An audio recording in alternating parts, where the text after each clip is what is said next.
그녀는 쿠웨이트 왕국의 공주였습니다. 억만장자 왕족의 딸로 태어나 세상이 부러워하는 삶을 살았어요.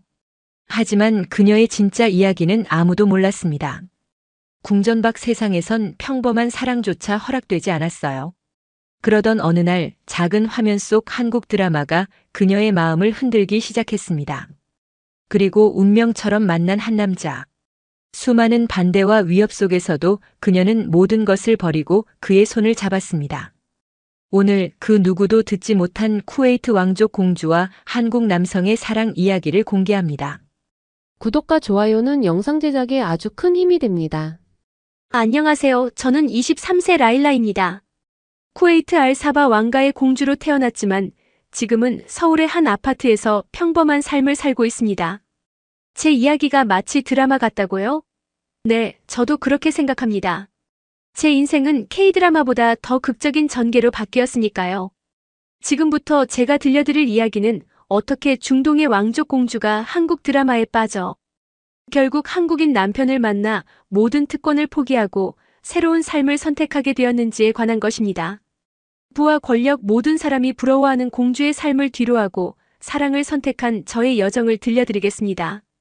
제가 태어난 곳은 중동의 석유부국 쿠웨이트입니다. 저희 가문은 100년 넘게 쿠웨이트를 통치해온 알사바 왕가의 일원입니다. 저는 국왕의 형제인 파하드 왕자의 둘째 딸로 태어나 어릴 때부터 공주로서의 삶을 살았습니다. 어떤 분들은 그런 삶이 동화 속 이야기처럼 완벽하게 행복할 거라고 상상하시겠지만 사실 왕족의 삶은 화려함 뒤에 많은 제약과 책임이 따릅니다. 그리고 그 무거운 짐을 지고 살던 제가 어떻게 한국 문화를 만나고 서준우라는 특별한 사람을 만나 제 인생이 완전히 바뀌게 되었는지 이야기해 드리겠습니다. 쿠웨이트 수도 쿠웨이트 시티 외곽에 있는 저희 가족의 궁전은 마치 천일야화에 나올 법한 곳이었습니다. 30개가 넘는 방, 금으로 장식된 커다란 샹들리에, 페르시안만의 아름다운 풍경이 보이는 정원까지. 어린 시절부터 저는 이 호화로운 공간에서 모든 특권을 누리며 자랐습니다. 매일 아침 저는 개인 메이드들의 도움으로 준비를 했고 식사는 최고급 요리사들이 준비한 음식들로 가득했습니다. 학교는 왕족과 외교관 자녀들만 다니는 특별한 국제학교였고 이동할 때는 항상 2 이상의 여성 보디가드가 동행했습니다. 쇼핑은 주로 파리나 런던에서 했고 휴가는 프랑스 리비에라나 스위스 알프스에서 보냈습니다. 하지만 이런 화려함 속에서도 저는 항상 무언가 부족하다고 느꼈습니다. 제 삶의 모든 결정은 왕족으로서의 의무와 책임에 따라 이미 정해져 있었습니다. 누구를 만날지, 어떤 공부를 할지, 심지어 미래의 누구와 결혼할지까지도 제 의지보다는 가문의 이익에 따라 결정되었습니다. 라일라, 너는 평범한 소녀가 아니야. 내 행동 하나하나가 우리 가문 전체를 대표한다는 걸 항상 기억해야 해. 아버지는 항상 이렇게 말씀하셨습니다. 16살 때 아버지는 제게 정치적 동맹을 강화하기 위해 이웃나라 왕자와의 약혼을 준비하고 계셨습니다. 당시 저는 항상 미소를 지으며 순종하는 척했지만 내면에서는 반항심이 끌어올랐습니다. 그때 저는 파리에 있는 소르본 대학교에서 국제관계학을 공부하고 싶다고 아버지를 설득했습니다. 외교적 역할을 더 잘 수행하기 위해서라는 명목이었죠. 결국 아버지는 동의하셨고 저는 지금껏 경험해보지 못한 자유를 맛볼 수 있는 기회를 얻었습니다. 파리에서의 삶은 제게 새로운 세상을 열어주었습니다. 물론 저는 여전히 보디가드와 수행원들과 함께 다녔지만 이전보다 훨씬 자유로운 환경에서 다양한 문화와 사람들을 만날 수 있었습니다. 그리고 바로 그곳에서 저는 제 인생을 완전히 바꿔놓을 한국 문화를 처음 만나게 되었습니다. 파리에서의 어느 평범한 가을날, 저는 기숙사에서 룸메이트로 지내던 일본인 유학생 하루카와 함께 있었습니다. 하루카는 노트북으로 뭔가를 열심히 보고 있었는데 제가 무엇을 보는지 물었을 때 그녀는 한국 드라마를 본다고 했습니다. 이거 정말 재미있어. 한번 같이 볼래? 하루카가 제안했습니다. 처음엔 그저 호기심으로 시작한 한국 드라마 시청이었습니다. 화면 속 서울의 아름다운 풍경, 현대적인 도시와 전통이 공존하는 모습, 그리고 무엇보다 서로를 향한 진실된 감정을 표현하는 배우들의 연기에 저는 점점 매료되었습니다. 도대체 이렇게 아름다운 표현이 뭐라고 한 거야? 저는 하루카에게 물었습니다. 사랑합니다. 한국어로 사랑해요라는 뜻이야. 하루카가 웃으며 알려주었습니다. 그날 이후로 저는 한국 드라마에 완전히 빠져들었습니다. 공부를 마치고 돌아오면 밤늦게까지 드라마를 보곤 했습니다. 중동의 엄격한 문화 속에서 자란 제게 한국 드라마는 새로운 세계를 보여주었습니다. 자신의 감정을 솔직하게 표현하는 모습, 가족의 기대와 개인의 행복 사이에서 갈등하는 주인공들의 이야기는 제 상황과 묘하게 겹쳐 보였습니다. 특히 별에서 온 그대라는 드라마에서 여주인공이 내 인생은 내가 주인공이야 라고 말하는 장면은 제 마음을 강하게 울렸습니다. 그때 처음으로 저는 생각했습니다. 내 인생도 내가 주인공이 될 수 있을까? 점점 더 한국 문화에 빠져든 저는 한국어까지 배우고 싶어졌습니다. 하지만 공주가 아랍어, 영어, 프랑스어 외에 다른 언어, 그것도 한국어를 배우려 한다면 가족들이 의아해할 것이 분명했습니다. 그래서 저는 비밀리에 온라인 한국어 강좌를 신청했습니다. 매일 밤 모두가 잠든 시간, 저는 제 침실에 갇혀 헤드폰을 끼고 한국어 발음을 따라했습니다. 안녕하세요, 감사합니다, 사랑합니다. 이 단어들을 배울 때마다 마치 제가 조금씩 자유로워지는 것 같았습니다. 1년 후 저는 쿠웨이트로 돌아왔습니다. 대학을 졸업하고 왕족으로서의 의무를 수행해야 할 시간이었죠. 겉으로는 충실한 공주의 모습으로 돌아왔지만 내면에는 이미 변화의 씨앗이 심어져 있었습니다. 그리고 이 씨앗은 곧 제 인생을 완전히 바꿔놓을 큰 나무로 자라게 될 것이었습니다. 쿠웨이트로 돌아온 후 저는 겉으로는 왕족의 의무를 충실히 수행했습니다. 자선 행사에 참석하고 교육 프로그램을 지원하고 외교적 행사에서 아버지를 보좌했습니다. 하지만 밤이 되면 저는 다시 비밀스러운 제 세계로 돌아갔습니다. 어느 날 밤 한국 드라마 정보를 찾다가 국제 K-드라마 팬 포럼을 발견했습니다. 전 세계의 팬들이 모여 드라마에 대해 이야기하고 한국 문화를 공유하는 공간이었습니다. 저는 오랫동안 고민한 끝에 사막의 달빛이라는 닉네임으로 가입했습니다. 제 신분은 철저히 숨긴 채 그저 중동의 한 K-드라마 팬으로만 활동했습니다. 안녕하세요. 새로운 회원 사막의 달빛입니다. 중동에서 인사드립니다. 별에서 온 그대와 태양의 후예를 통해 한국 문화에 빠지게 되었어요. 한국어도 조금씩 배우고 있습니다. 모두와 좋은 이야기 나누고 싶어요. 이것이 제가 포럼에 남긴 첫 글이었습니다. 곧 여러 회원들이 환영 메시지를 보내왔고 저는 점점 활발하게 활동하기 시작했습니다. K-드라마 리뷰를 쓰고 한국 문화에 대한 질문을 하고 때로는 제가 배운 한국어로 짧은 문장을 써보기도 했습니다. 그러던 어느 날 제가 쓴 별에서 온 그대의 철학적 의미에 대한 글에 한 회원이 긴 댓글을 남겼습니다. 닉네임은 서울의 밤하늘이었습니다. 사막의 달빛님, 정말 깊이 있는 분석이네요. 드라마 속 시간과 운명에 대한 해석이 특히 인상적입니다. 혹시 한국 문화나 언어에 대해 더 알고 싶으신 것이 있으면 언제든 물어보세요. 저는 서울에서 외국인들에게 한국어를 가르치는 강사입니다. 이 댓글을 본 순간 왜인지 모르게 가슴이 두근거렸습니다. 그의 글에서 느껴지는 따뜻함과 지성이 저를 끌어당겼습니다. 저는 곧바로 답장을 보냈고 그렇게 우리의 대화가 시작되었습니다. 시간이 지날수록 서울의 밤하늘님과의 대화는 더욱 깊어졌습니다. 한국 문화에 대한 질문으로 시작된 대화는 점차 문학, 철학, 그리고 각자의 일상으로 범위가 넓어졌습니다. 물론 저는 제 신분에 대해서는 여전히 비밀에 붙였습니다. 단지 중동에 사는 K-드라마 팬이라고만 말했죠. 몇 달 후 우리는 포럼의 개인 메시지 기능을 통해 더 자주 대화하게 되었습니다. 그리고 마침내 그가 자신의 이름을 알려주었습니다. 참, 제 이름은 서준우입니다. 31살이고 서울대학교에서 언어학을 전공했어요. 지금은 외국인들에게 한국어를 가르치는 일을 하고 있습니다. 사막의 달빛님은 어떤 분인지 조금 더 알 수 있을까요? 그의 솔직함 앞에서 저도 조금은 진실을 나누고 싶었습니다. 저는 라일라입니다. 23살이고 가족 사정으로 많은 것을 말할 수는 없지만 한국과 한국 문화를 정말 사랑합니다. 준우와의 온라인 대화가 이어진 지 6개월째 되던 날 저는 큰 결심을 했습니다. 그를 직접 만나보고 싶었습니다. 하지만 쿠웨이트 공주가 한국인 남성을 만나기 위해 서울로 간다는 것은 상상도 할 수 없는 일이었습니다. 저는 다른 방법을 찾아야 했습니다. 마침 아부다비에서 국제교육 컨퍼런스가 열린다는 소식을 들었습니다. 저는 쿠웨이트 왕실의 교육 이니셔티브 대표로 참석하겠다고 자원했고 아버지는 기꺼이 허락하셨습니다. 그리고 준우에게 조심스럽게 제안했습니다. 다음 달에 아부다비에 갈 일이 있어요.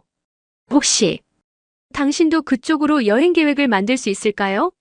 드디어 직접 만날 수 있을 것 같아요. 기대 반 두려움 반으로 보낸 메시지에 준우의 답장은 단순 명료했습니다. 가능합니다. 언제 어디서 만날까요? 그렇게 우리의 첫 만남이 계획되었습니다. 아부다비 에미레이트 팰리스 호텔 로비, 오후 3시. 저는 보디가드들에게 개인적인 시간이 필요하다고 말하고 잠시 혼자 시간을 보내게 해달라고 부탁했습니다. 그들은 멀리서 지켜보는 조건으로 동의했습니다.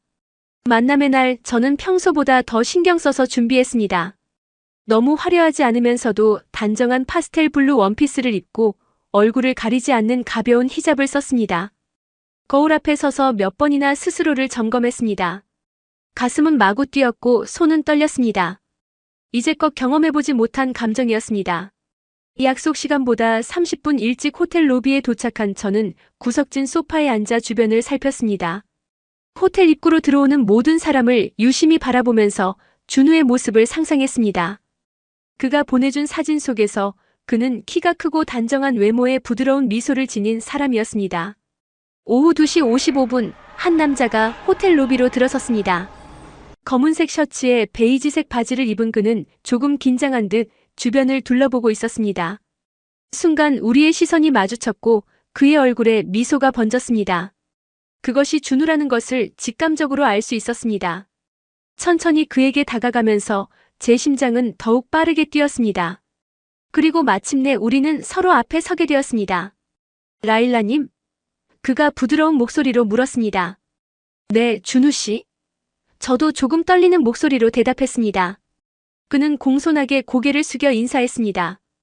중동의 문화를 존중하는 마음에서 악수를 청하지 않았다는 것을 알 수 있었습니다. 그의 이런 작은 배려에 저는 더욱 마음이 열렸습니다. 드디어 만나게 되어 정말 기쁩니다. 그가 말했습니다. 저도요. 이렇게 만나다니. 아직도 믿기지 않네요. 제가 대답했습니다. 우리는 호텔 내 카페로 자리를 옮겼습니다. 멀리서 보디가드들이 저를 지켜보고 있었지만 그들은 약속대로 적당한 거리를 유지해 주었습니다. 첫 대화는 어색했습니다. 온라인에서는 그토록 자유롭게 대화를 나눴는데 실제로 만나니 무슨 말부터 해야 할지 몰랐습니다. 하지만 곧 K드라마에 관한 이야기로 얼음이 깨졌고 우리의 대화는 자연스럽게 흘러갔습니다. 준우는 제가 상상했던 그대로였습니다. 지적이면서도 겸손하고 이야기를 진지하게 들어주는 사람이었습니다. 그는 제게 서울의 이야기, 한국의 문화, 그리고 자신의 일상에 대해 들려주었습니다. 저는 그의 이야기 하나하나에 매료되었습니다. 사실, 제가 완전히 솔직하지 못했어요. 2시간 정도 대화를 나눈 후 저는 용기를 내어 말했습니다. 무슨 말씀이신지. 준우가 조금 당황한 듯 물었습니다. 저는 쿠웨이트 왕족입니다. 알사바 왕가의 공주예요. 저는 조용히 고백했습니다. 준우의 눈이 커졌습니다. 그는 잠시 말을 잇지 못했습니다.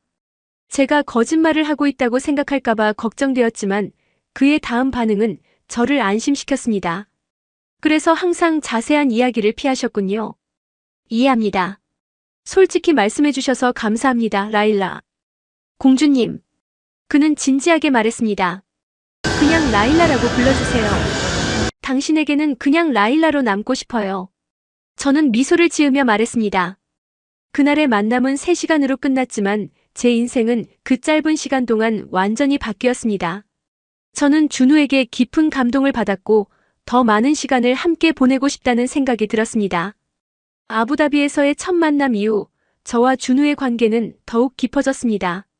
우리는 온라인으로 거의 매일 대화했고 가능할 때마다 직접 만날 계획을 세웠습니다. 물론 그것은 쉬운 일이 아니었습니다. 저는 공식 일정을 핑계로 중동의 여러 도시를 방문했고 거기서 준우를 만났습니다. 두바이의 부르즈 칼리파 전망대, 도하의 조용한 해변, 바레인의 고풍스러운 카페. 우리가 만난 장소마다 특별한 추억이 쌓였습니다. 매번 만날 때마다 저는 그에게 조금씩 더 마음을 열었고 그도 마찬가지였습니다. 라일라, 우리 문화는 정말 다르지만 당신과 이야기할 때면 그 차이가 오히려 우리를 더 가깝게 만드는 것 같아요. 준우가 어느 날 말했습니다. 실제로 우리는 서로의 문화에 대해 끊임없이 배웠습니다. 그는 제게 한국의 효 문화, 정의 개념, 그리고 한국 사람들의 정서에 대해 가르쳐 주었습니다. 저는 그에게 이슬람의 아름다움, 중동의 관대함, 그리고 우리 문화의 깊은 가족 유대에 대해 설명했습니다. 놀랍게도 우리는 차이점보다 공통점이 더 많다는 것을 발견했습니다. 준우는 저를 위해 더 열심히 아랍어를 공부했고, 저는 그와 한국어로 대화하려고 노력했습니다. 서툰 언어로 나누는 대화는 때로 웃음거리가 되기도 했지만, 그런 순간들이 우리를 더욱 가깝게 만들었습니다. 당신 웃는 모습이 정말 아름다워요. 어느 날 준우가 말했습니다. 그것은 단순한 외모에 대한 칭찬이 아니라 제가 그와 함께 있을 때 보여주는 진짜 모습에 대한 깊은 애정 표현이었습니다. 저는 그의 말에 가슴이 떨렸습니다. 그동안 많은 사람들이 제게 아름답다고 말했지만 그들은 모두 왕족이라는 제 지위, 부 외모만을 보았습니다. 하지만 준우는 달랐습니다. 그는 제 내면, 제 생각, 제 감정을 보았습니다. 1년 동안 우리는 5번 만났습니다. 매번 만날 때마다 우리의 감정은 깊어졌고 헤어질 때의 아픔도 커졌습니다. 저는 점점 더 제가 사는 세계와 준우와 함께할 때의 세계 사이에서 괴리감을 느꼈습니다. 쿠웨이트의 궁전으로 돌아올 때마다 그곳은 더 이상 제 집처럼 느껴지지 않았습니다. 언젠가는 우리가 자유롭게 만날 수 있는 날이 올까요? 마지막 만남에서 제가 물었습니다. 반드시 그런 날이 올 거예요, 라일라. 당신을 향한 제 마음은 어떤 거리나 장벽도 넘을 수 있어요. 준우가 확신에 찬 목소리로 대답했습니다. 하지만 우리 모두 그것이 얼마나 어려운 일인지 알고 있었습니다. 그리고 곧 우리의 관계는 가장 큰 시험대에 오르게 되었습니다. 쿠웨이트로 돌아온 지 일주일 후 저는 아버지의 서재로 호출되었습니다. 방에 들어서자마자 저는 무언가 심각한 일이 일어났음을 직감했습니다. 아버지 옆에는 삼촌인 나세르 왕자가 서 있었고 그의 표정은 매우 엄격했습니다. 라일라, 설명할 것이 있지 않니? 아버지가 차갑게 물으셨습니다. 제 심장이 빠르게 뛰기 시작했습니다. 그들이 무엇을 알게 되었는지 짐작할 수 있었습니다. 한국인 남자에 대해 알고 있다. 너희가 여러 차례 만났다는 것도. 삼촌이 말했습니다. 저는 아무 말도 할 수 없었습니다. 몸이 얼어붙은 것 같았습니다. 왕실 정보부가 보고했다. 내가 아부다비, 두바이, 도하에서 이 남자를 만난 것을. 아버지가 계속하셨습니다. 어떻게 우리 가문의 공주가 이런 무모한 짓을 할 수 있지? 내가 어떤 위험에 처할 수 있는지 알고 있니? 준우는 좋은 사람이에요. 저는 겨우 말을 꺼냈습니다. 그는 저를 존중해요. 우리는 그저 친구일 뿐이에요. 친구. 삼촌이 코웃음을 쳤습니다. 왕족 여성이 외국인 남성과 친구가 된다고? 넌 우리 가문의 명예와 전통을 망각한 거냐? 그날 밤 가족회의가 소집되었습니다. 저는 마치 재판을 받는 것 같았습니다. 가족 어른들과 주요 가문 구성원들이 모두 모였고 그들 앞에서 저는 제 행동을 설명해야 했습니다. 라일라 공주는 왕족의 의무를 망각하고 부적절한 관계를 맺었습니다. 삼촌이 모두에게 말했습니다. 이는 우리 가문의 명예와 안전에 위협이 됩니다. 그는 평범한 한국 선생님이에요. 그저 한국 문화에 관심이 있어 대화를 나눈 것뿐입니다. 저는 떨리는 목소리로 말했습니다. 하지만 아무도 제 말을 믿지 않았습니다. 그들의 눈에 저는 순진하고 현혹된 어린 공주였고 준우는 왕족에게 접근해 이득을 취하려는 외국인일 뿐이었습니다. 가족회의의 결정은 가혹했습니다. 저는 당분간 왕궁을 떠날 수 없게 되었고 모든 전자기기는 감시 하에 사용해야 했습니다. 그리고 가장 큰 충격은 제가 곧 사우디아라비아의 한 왕자와 약혼식을 올릴 것이라는 발표였습니다. 이는 내 미래와 우리 가문을 위한 결정이다. 아버지가 단호하게 말씀하셨습니다. 시간이 지나면 이해하게 될 거야. 저는 제 방으로 돌아와 밤새 울었습니다. 준우에게 연락할 방법이 없었고 그는 제가 갑자기 연락이 끊긴 이유를 알 수 없을 것이었습니다. 저는 감옥에 갇힌 기분이었습니다. 화려한 궁전 안의 황금 감옥이었죠. 일주일이 지나고 저는 마침내 몰래 친구 파티마의 전화를 빌려 준우에게 짧은 메시지를 보낼 수 있었습니다. 우리 관계가 발각되었어요. 모든 자유를 잃었고 곧 다른 사람과 약혼해야 할지도 몰라요. 당신을 다시 만날 수 있을지 모르겠어요. 하지만 내 마음은 변하지 않을 거예요. 나중에 알게 되었지만 이 메시지를 받은 준우는 즉시 쿠웨이트 대사관에 연락해 저와 대화할 방법을 찾으려 했다고 합니다. 물론 그의 시도는 성공하지 못했습니다. 하지만 그가 포기하지 않았다는 사실이 저에게는 큰 위로가 되었습니다. 감시 아래 지내는 나날이 계속되면서 저는 깊은 내적 갈등에 빠졌습니다. 한편으로는 가족과 왕족으로서의 의무, 다른 한편으로는 제 진정한 행복과 준우에 대한 감정이 서로 충돌했습니다. 어느 날 제 여동생 아미라가 제 방을 찾아왔습니다. 언니, 괜찮아? 아미라가 조심스럽게 물었습니다. 어떻게 괜찮을 수 있겠니? 저는 한숨을 쉬며 말했습니다. 그 사람이 정말 언니에게 그렇게 중요해? 아미라가 물었습니다. 저는 잠시 생각했습니다. 그리고 솔직한 마음을 말했습니다. 준우는 단순히 남자친구가 아니야. 그는 내가 진짜 나로 살 수 있게 해준 사람이야. 그와 함께 있을 때 나는 공주가 아닌 그저 라일라가 될 수 있어. 아미라는 오랫동안 저를 바라보더니 말했습니다. 언니가 행복하길 바라. 하지만 우리 가문을 생각해봐. 언니의 선택이 가져올 파장을. 그리고 언니 자신도 익숙한 모든 것을 버릴 준비가 되어 있어. 아미라의 말은 제게 깊은 고민을 안겨주었습니다. 정말 제가 모든 것을 버릴 준비가 되어 있는지, 그리고 그 선택이 가져올 결과를 감당할 수 있는지 자문했습니다. 며칠 후 오랜 친구 파티마가 궁을 방문했을 때 저는 그녀에게 제 고민을 털어놓았습니다. 파티마는 쿠웨이트 대학교에서 심리학을 공부한 진보적인 사고를 가진 친구였습니다. 라일라, 당신은 공주이기 전에 한 사람이에요. 당신의 인생은 당신 것이고 당신의 행복을 추구할 권리가 있어요. 파티마가 말했습니다.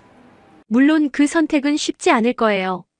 하지만 스스로에게 물어보세요. 30년 후 어떤 선택을 했을 때 후회하지 않을까요? 파티마의 말은 제게 큰 울림을 주었습니다. 저는 미래의 제 모습을 상상해 보았습니다.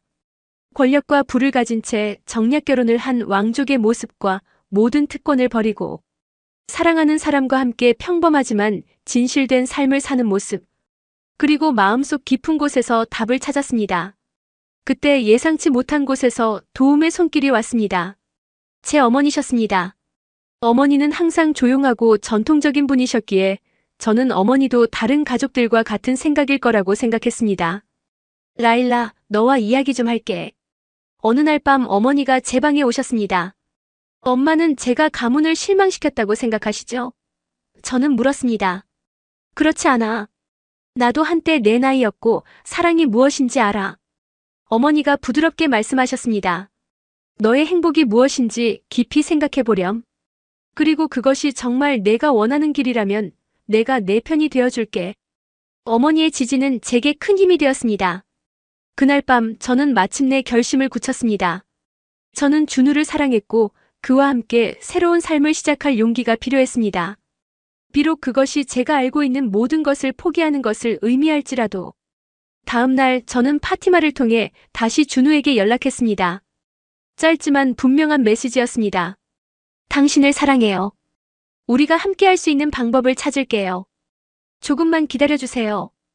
결심을 굳힌 후 저는 계획을 세우기 시작했습니다. 감시가 느슨해진 틈을 타 파티마와 어머니의 도움으로 준우와 더 자주 연락할 수 있게 되었습니다. 우리는 함께 미래를 계획했고 준우는 어떤 상황에서도 저를 지지하겠다고 약속했습니다. 라일라, 당신이 선택한 어떤 길도 존중할게요.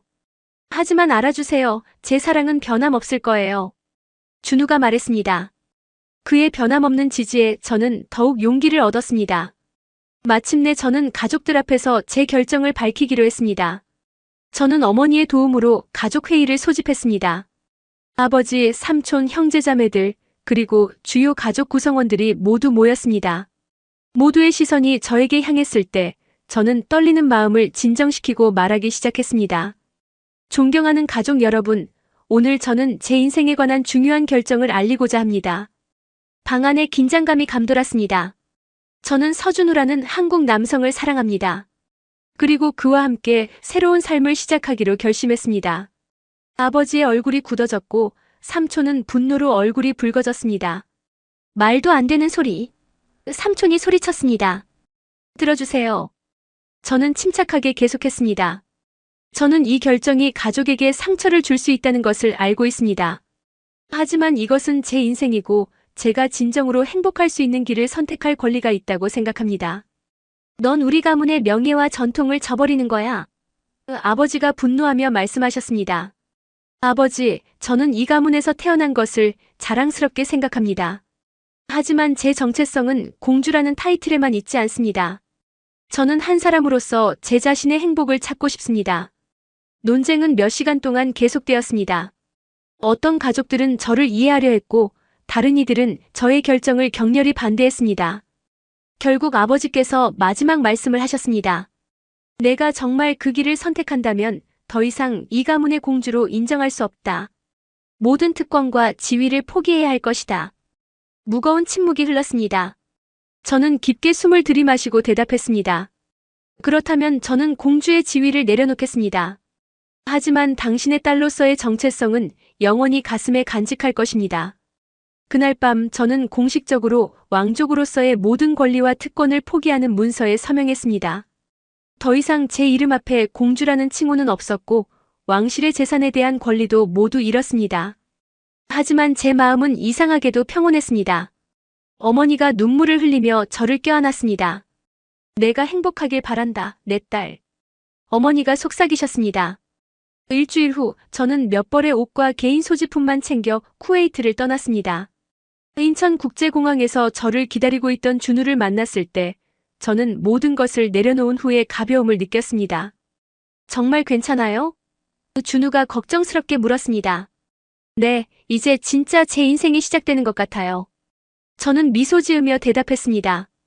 그로부터 1년이 지난 지금 저는 서울의 한옥마을 근처 작은 아파트에서 준우와 함께 살고 있습니다. 처음에는 모든 것이 낯설고 어려웠습니다. 언어의 장벽, 문화적 차이, 그리고 무엇보다 이전과는 완전히 다른 생활 방식에 적응해야 했습니다.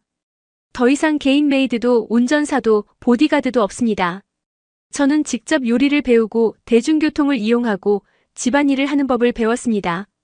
때로는 좌절도 했지만 준우의 끝없는 지지와 인내 덕분에 점차 적응해 갔습니다.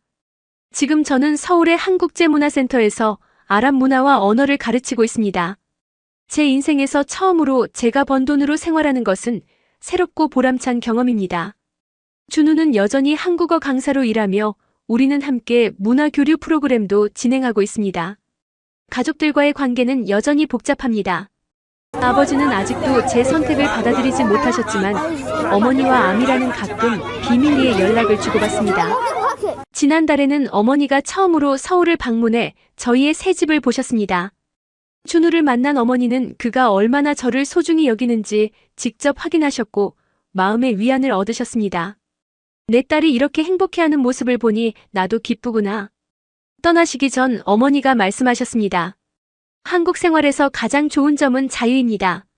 저는 이제 공주라는 타이틀이나 왕족이라는 무게 없이 그저 라일라로 살아갑니다. 거리를 걸을 때 아무도 저를 알아보지 못하고 특별한 대우를 요구하지 않아도 됩니다.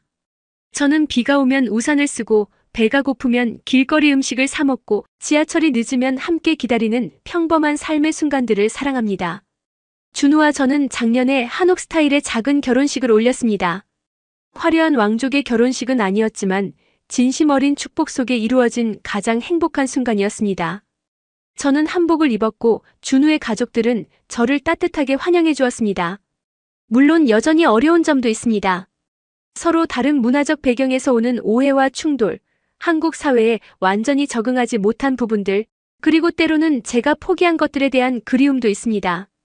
하지만 이 모든 어려움은 준우와 함께하는 진실된 사랑과 제가 찾은 진정한 자아 앞에서 작아집니다. 요즘 저는 제 경험을 바탕으로 책을 쓰고 있습니다. 문화적 경계를 넘어선 사랑과 자아 발견에 관한 이야기입니다. 한국 생활 3년 차에 접어들면서 저는 이제 제 선택이 옳았다는 것을 확신합니다. 어제 저녁 준우와 함께 한강변을 걷다가 별이 가득한 하늘을 올려다보며 생각했습니다. 쿠웨이트의 사막에서 보던 별과 서울에서 보는 별은 같습니다.